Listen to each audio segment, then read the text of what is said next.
Hari ini kita bakal ngobrol soal pertumbuhan ekonomi Indonesia tahun 2024. Angkanya 5,03%. Kelihatannya bagus ya, tapi jangan keburu senang dulu. Karena di balik angka itu ada cerita-cerita menarik dan kadang menyedihkan yang bikin kita geleng-geleng kepala. Apalagi kalau kita lihat tren yang mulai mengkhawatirkan. Apa artinya angka 5,03% ini?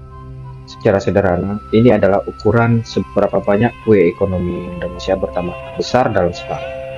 Tapi kalau kita lihat lebih dalam, ternyata kue ini nggak dibagi rata sama semua orang. Ada yang dapat potongan besar, ada yang cuma kebagian remah-remahnya aja. Contohnya, Pulau Jawa masih jadi bintang utama dengan kontribusi 57,02% terhadap perekonomian nasional.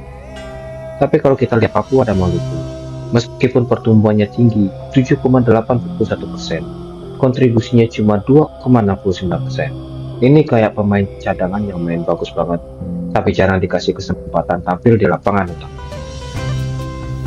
Sebelum kita bahas lebih lanjut, mari kita lihat kenapa pertumbuhan ekonomi ini melambat dari 5,05% di 2023 menjadi 5,03% di 2024. Jangan salah, meskipun cuma turun 0,02%, ini bisa jadi tanda-tanda besar kalau kita nggak hati-hati. Pertama, tekanan geopolitik global. Laporan BPS menyebutkan bahwa meskipun ekonomi kita kondusif, ketegangan global seperti perang dagang AS-Tiongkok atau sanksi ekonomi masih memberikan dampak.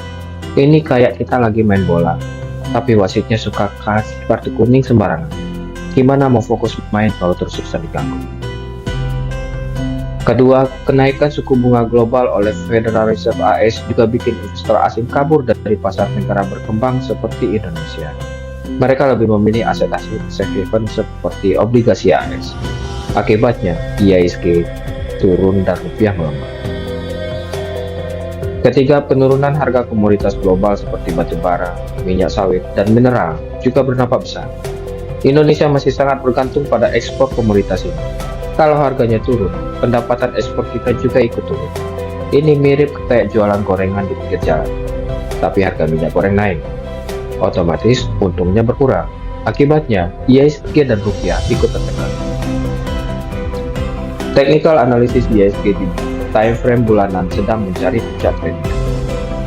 Tapi kalau kita lihat di time frame mingguan, tren sudah breakdown dari rembah sebelumnya. Ini bisa jadi sinyal bahwa tren IHSG di time frame bulanan sudah menemukan puncak. Artinya apa? Berisiko besar terjadi koreksi besar-besaran. Kalau kita lihat indikator MACD, Moving Average Convergence Divergence, saat MACD bulanan turun di bawah 0, itu biasanya pertanda buruk. Dari data historis, setiap kali MACD bulanan turun di bawah 0, IHSG mengalami volatilitas besar. Berapa persen koreksinya? Antara 25% hingga 60%. Coba kita lihat beberapa contohnya. Tahun 1997-1958, krisis ekonomi Asia Tenggara, IHSG terkoreksi 60%. Tahun 2008-2009, krisis ekonomi AS, IHSG juga terkoreksi 60%. Tahun 2015, krisis Yunani, IHSG terkoreksi 25%. Tahun 2019-2020, pandemi COVID-19, IHSG terkoreksi 40%. Bayangkan, kalau hal serupa terjadi sekarang. Puncak IHSG saat ini ada di level 7.910.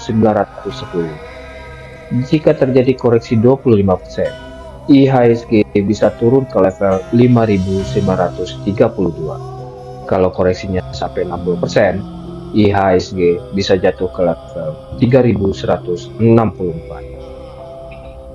Pertanyaan, apakah perlambatan ekonomi ini adalah tanda-tanda awal koreksi besar IHSG? Kalau kita lihat data BPS, pertumbuhan ekonomi Indonesia melambat menjadi 5,03% di tahun 2024. Defisit transaksi berjalan, pelemahan rupiah, dan ketidakpastian global semakin menambah risiko. Ini mirip seperti situasi sebelum krisis-krisis besar sebelumnya. Jadi gimana kesimpulannya? Perlambatan ekonomi 5,03% dan tren IHSG yang mulai menunjukkan tanda-tanda koreksi besar adalah sinyal yang harus kita perhatikan. Apakah ini pertanda krisis baru? Belum tentu. Tapi sebagai investor, kita harus selalu siap menghadapi segala kemungkinan. Lalu apa yang harus dilakukan investor? Pertama, jangan panik, tapi tetap waspada. Berikut beberapa tips. Jangan taruh semua uangmu di saham. Cobalah diversifikasi ke obligasi atau emas. Simpan sebagian uangmu dalam bentuk tunai untuk antisipasi volatilitas pasar. Fokus pada saham-saham yang memiliki fundamental kuat, seperti perusahaan dengan neraca keuangan sehat dan prospek bisnis jangka panjang. Jadi investor jam-jaman aja, yang investnya hanya sejam 2 jam. Ingat, krisis selalu membawa peluang bagi yang siap. Jadi, tetap tenang, tapi jangan lengah. Jangan lupa like, share, dan komen di bawah ya. Oh iya, jangan lupa subscribe juga biar kita bisa terus ngobrolin topik-topik seru kayak tadi. Sampai jumpa di video berikutnya. Salam investasi cerdas.